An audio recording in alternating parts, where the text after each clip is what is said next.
नमस्कार। आप सभी YouTube दर्शकों का हमारे इस YouTube चैनल पर एक बार फिर से हार्दिक स्वागत है। दोस्तों, हम हिंदी साहित्य के इतिहास के अंतर्गत आप लोगों के साथ लगातार जुड़े हुए हैं। यह जो हिंदी साहित्य का इतिहास है, हिंदी साहित्य के इतिहास का जब हम अध्ययन करने के लिए जाते हैं तो हिंदी साहित्य के इतिहास का अध्ययन करने के लिए इसको विद्वानों ने अलग अलग प्रकार से डिवाइड किया है। अलग अलग प्रकार से अलग अलग तर्कों के आधार पर उन्होंने इसका विभाजन किया है। हम लगातार आपके साथ हजारी प्रसाद द्विवेदी जी का जो विभाजन है और डॉक्टर नगेंद्र जी का जो विभाजन है, हम उसके आधार पे आपसे डिस्कशन कर रहे हैं, चर्चा कर रहे हैं। तो यह जो हजारी प्रसाद द्विवेदी जी का विभाजन है, उसके आधार को पता है, यह जो हिंदी साहित्य का इतिहास है, उस इतिहास को 4 कालखंडों में बांटा गया है। 4 कालखंडों में डिवाइड किया जाता है, जिसमें पहला जो कालखंड है वह है आदिकाल, जो कि लगभग 350 वर्ष का इतिहास है। दूसरा आपका है भक्तिकाल। तो यह जो भक्तिकाल है यह लगभग 300 वर्षों का स्वर्णिम इतिहास है। और तीसरा जो है वह है रीतिकाल। यह जो रीतिकाल है यह भी 200 वर्षों का एक अच्छा खासा इतिहास है। और जो चौथा है वह है आधुनिक काल, जिसकी समय सीमा को ऐसे नॉर्मली हम कह सकते हैं लगभग 200 वर्ष का इतिहास है। आधुनिक काल है, जब आधुनिक काल का हम अध्ययन करने के लिए जाते हैं तो आधुनिक काल को 6 कालखंडों में डिवाइड किया जाता है, 6 कालखंडों में बांटा जाता है। तो जैसा आप देख पा रहे हैं यहाँ पर जो पहला कालखंड है वह है भारतेंद्र युग। इसी भारतेंद्र युग को डॉक्टर नगेंद्र जी ने पुनर्जागरण काल के नाम से भी संबोधित किया है। दूसरा देख पा रहे हैं, दूसरा है द्विवेदी युग। इस द्विवेदी युग को डॉक्टर नगेंद्र ने ही जागरण सुधार काल के नाम से भी संबोधित किया है। तीसरा देखेंगे, तीसरा है छायावाद। इसी छायावाद को हम प्रसाद पंत निराला युग के नाम से भी जानते हैं। चौथा देखिए प्रगतिवाद है। यह जो प्रगतिवाद है, इसी प्रगतिवाद को हम साम्यवादी युग के नाम से भी हिंदी साहित्य में जानते हैं। पांचवा आपका है प्रयोगवाद, जिसको सच्चिदानंद, हीरानंद, वात्स्यायन, अज्ञेय जी की वजह से इसको अज्ञेय युग के नाम से भी जाना जाता है। उसके साथ साथ ही इस युग में जो तार सप्तकों का प्रकाशन हुआ, इस वजह से इसको तार सप्तक के युग के नाम से भी जाना जाता है। और देखिए जो अंतिम है वह नई कविता। यह जो नई कविता है इसको हम नवलेखन काल के नाम से भी जानते हैं। मतलब जो छठा कालखंड है उस छठे कालखंड को नई कविता कह लीजिए, या फिर कुछ विद्वानों उसको नवलेखन काल के नाम से भी बताया है, कहा है। तो हम जो बात कर रहे हैं, हम बात लगातार कर रहे हैं भारतेंद्र युग के विषय में, अर्थात पुनर्जागरण काल के विषय में। तो जैसा आप देख रहे हैं यह जो पुनर्जागरण काल है यह भारतेंद्र युग है। यह 1850 से 1900 का इतिहास है, लगभग 50 वर्षों का इतिहास है। इस 50 वर्षों के इतिहास में जो पूरा जो साहित्य है वो भारतेंद्र जी के इर्द गिर्द ही रहा है। भारतेंद्र जी इस युग के केंद्र बिंदु रहे हैं। इस वजह से जिन लोगों ने भारतेंद्र जी को अपना आदर्श माना, जिन लोगों ने भारतेंद्र जी के सानिध्य में रह करके रचनाएं लिखी, उन लोगों को हम भारतेंद्र मंडल के कवि के नाम से जानते हैं। और जितने लोग भी भारतेंद्र मंडल के अंतर्गत आए, सभी लोग ज़्यादा से ज़्यादा प्रभावकारी तरीके से ज़्यादा ख्याति प्राप्त रचनाकार हुए। तो देखिए जो भारतेंद्र मंडल के कवि हैं, भारतेंद्र मंडल के कवियों में जो सबसे सीनियर थे जन्म के आधार पर, डेट ऑफ बर्थ के आधार पर, वे थे बालकृष्ण भट्ट जी, जिनका जन्म 1844 ईस्वी में हुआ था। तो मैंने जो भारतेंद्र मंडल के कवि हैं उन कवियों की जो श्रृंखला है, उस श्रृंखला के अंतर्गत मैंने बालकृष्ण भट्ट जी के विषय में आपको वीडियो बना करके दिया है। देखे होंगे, अच्छी बात है, नहीं देखा है आप जाके देख सकते हैं। उसके बाद मैंने पंडित अंबिका दत्त व्यास, जिनका जन्म 1848 में हुआ था, ये ख्याति प्राप्त कवियों में दूसरे कह सकते हैं सीनियर मोस्ट कवि थे, जिनका जन्म 1848। आज हम जो डिस्कशन करने वाले हैं, आज का हमारा जो वीडियो है वह वीडियो है भारतेंदु हरिश्चंद्र जी के विषय में। तो जैसा आप देख पा रहे हैं, यह जो भारतेंदु हरिश्चंद्र जी हैं, ये इस भारतेंदु मंडल के केंद्र में भी हैं। आप देख रहे हैं 2 लोग इधर हैं, 3 लोग इधर हैं। तो मैंने इनको केंद्र में रख करके जो कवि हैं उन कवियों को जानने समझने का प्रयास किया है। 1850 से 2 साल पहले चले जाइए 1848, तो पंडित अंबिका दत्त व्यास जो हैं भारतेंदु जी से 2 साल बड़े थे। आप 1850 से 6 साल आगे चले जाइए, पहले चले जाइए तो 1844, तो 1844 में बालकृष्ण भट्ट जी पैदा हुए थे। बालकृष्ण भट्ट जी लगभग 6 वर्ष भारतेंदु हरिश्चंद्र जी से बड़े थे। इसी प्रकार आप अगर दाहिने साइड जाएंगे तो भारतेंदु हरिश्चंद्र जी जो कि 1850 से 5 साल आगे जाएंगे तो 1855। तो यह जो बद्रीनाथ चौधरी प्रेमघन हैं, ये भारतेंदु हरिश्चंद्र जी से 5 साल छोटे थे। इसी प्रकार से अगर आप थोड़ा सा और आगे जाएंगे, 1 साल जस्ट आगे जाएंगे तो 1855 के बाद 1856, तो 1856 में प्रताप नारायण मिश्र जी का जन्म हुआ। 1 साल और आगे जाइए तो 1857 में जाएंगे तो डॉक्टर जगमोहन सिंह का जन्म हुआ।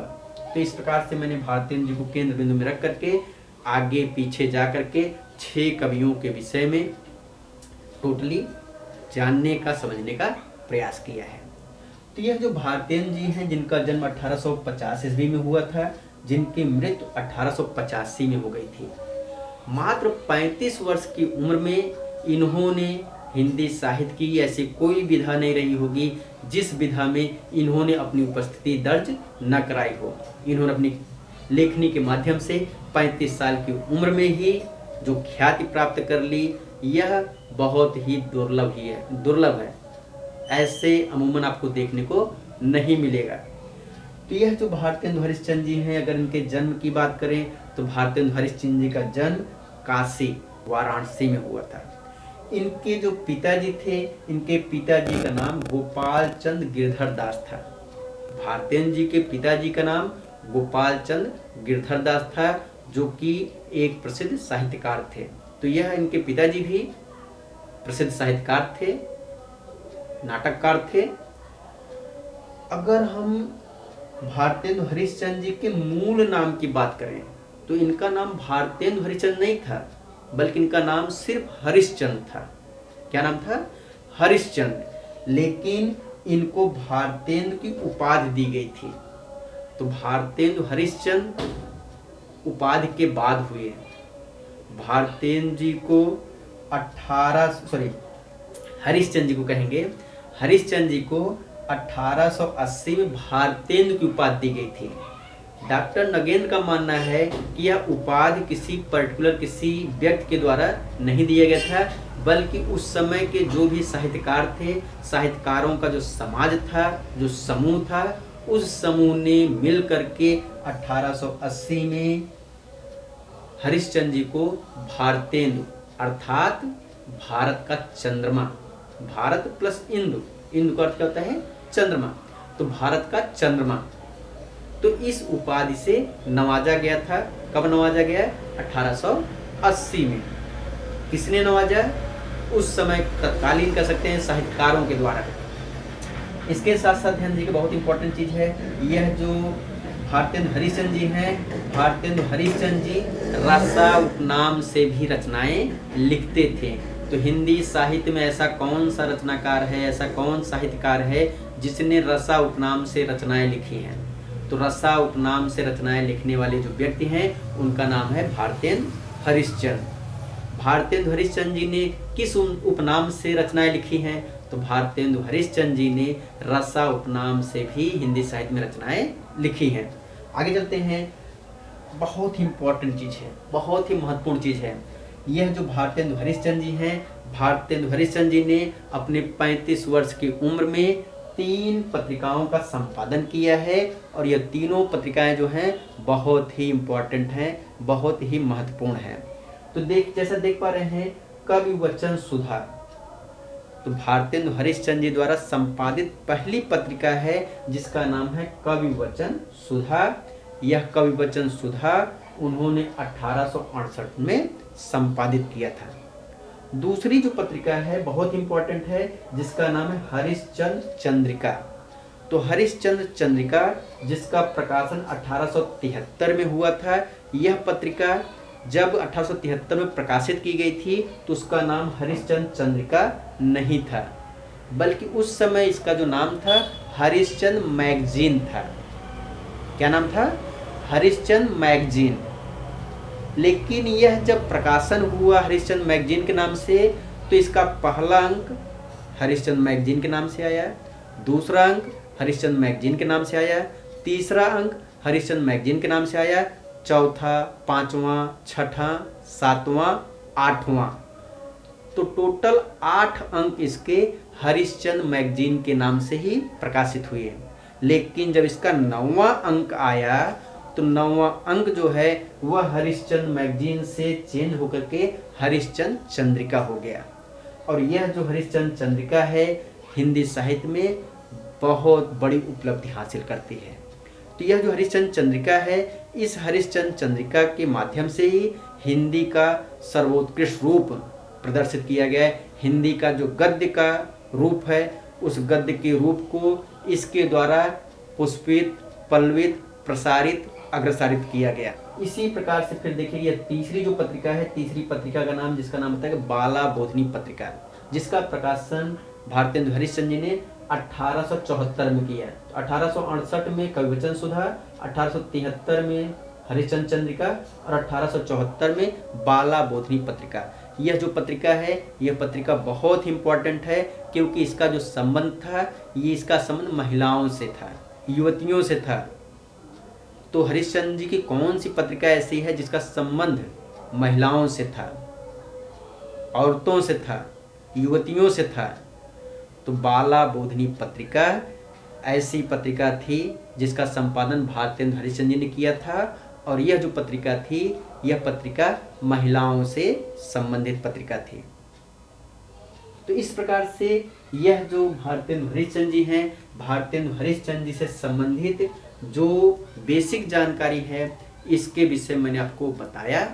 अब देखिए ये जो भारतेंदु हरिश्चंद्र जी हैं उनकी जो प्रमुख रचनाएं हैं उन रचनाओं को देखते हैं। तो यह जो भारतेंदु हरिश्चंद्र जी हैं, भारतेंदु हरिश्चंद्र जी ने 35 वर्ष की उम्र में 175 रचनाएं लिखी हैं। और उन 175 रचनाओं में 70 रचनाएं ऐसी हैं जो काव्य से संबंधित हैं। तो उनकी जो रचनाएं काव्य से संबंधित हैं और जो हमारे लिए महत्वपूर्ण हैं, इम्पोर्टेंट हैं, उन रचनाओं में कुछ रचनाएं मैं यहाँ पर लेकर के आया हूँ। तो आइए देखते हैं। जैसे पहला बताया गया प्रेम मालिका, दूसरा प्रेम सरोवर, तीसरा प्रेम पचासा, चौथा प्रेम माधुरी, पांचवा प्रेम फुलवारी, छठा प्रेम तरंग, सातवां प्रेम प्रलाप, आठवां विनय प्रेम पचासा। तो अब देखिए इन 8 रचनाओं में कोई रचना ऐसी नहीं है जिसमें प्रेम न हो। तो इन 8 रचनाओं को एक बार हम प्रेम के नाम से ध्यान देंगे, प्रेम के नाम से इन्हें याद करने का प्रयास करेंगे। तो ये जो भारतेंदु हरिश्चंद्र जी हैं, भारतेंदु हरिश्चंद्र जी भारत के बहुत बड़े प्रेमी थे। हिंदी साहित्य के उत्थान के लिए इन्होंने बहुत बड़ा प्रयास किया। तो यह रियल में प्रेमी व्यक्ति थे, हिंदी साहित्य के प्रेमी थे, भारत की कह सकते हैं कि सुंदर कल्पना के प्रेमी थे, भारत के उत्थान के प्रेमी थे। तो इन्होंने जो रचनाएं लिखी हैं उसमें सब में देखिए प्रेम प्रेम प्रेम प्रेम प्रेम। आगे चलते हैं कुछ और महत्वपूर्ण रचनाएं। बकरी बिलाप, दशरथ बिलाप, तन्मय लीला, मौन जुलूस। तो बकरी बिलाप एक बिलाप हो गया, दशरथ बिलाप दूसरा बिलाप हो गया। तो बिलाप के नाम से भी 2 रचना आपको मिल रही हैं, बकरी बिलाप, दशरथ बिलाप। आगे तन्मय लीला और मौन जुलूस। इस प्रकार से टोटल 4 रचनाएं मान लीजिए इस रो में हो गई। इधर आइए, इधर जो आपको दिया गया ये भी बहुत इंपॉर्टेंट रचनाएं हैं। फूलों का गुच्छा बहुत इंपॉर्टेंट रचना है इनकी, भारतेंदु हरिश्चंद्र जी की ये बहुत इंपॉर्टेंट रचना है, फूलों का गुच्छा। आगे चलते हैं उर्दू का स्यापा, तो उर्दू का जो स्यापा है ये भी इनकी बहुत ही महत्वपूर्ण रचना है। सेकेंड लास्ट है इस यहाँ पर विजय वल्लरी। तो विजय वल्लरी यह किसकी रचना है? भारतेंदु हरिश्चंद्र की है। और अंतिम जो है सबसे महत्वपूर्ण रचना विजयनी विजय वैजयंती। विजयनी विजय वैजयंती। तो इस प्रकार से यहाँ पर मैंने 4, 8, 16 टोटल कितनी रचनाएं मैंने यहाँ पे दी? 16 रचनाएं दी हैं। अगर हम इन 16 रचनाओं को एक बार याद कर लें, एक बार इनको पढ़ लें, तो निश्चित रूप से किसी भी एग्जाम में भारतेंदु हरिश्चंद्र जी की रचनाओं से पूछे जाने प्रश्न हम आसानी से कर सकते हैं, जो काव्य क्षेत्र से पूछे जाएंगे। तो आपको यह वीडियो कैसा लगा कमेंट्स बॉक्स में कमेंट करके ज़रूर बताएं, और हमारे साथ जुड़ने के लिए चैनल को सब्सक्राइब कर लें।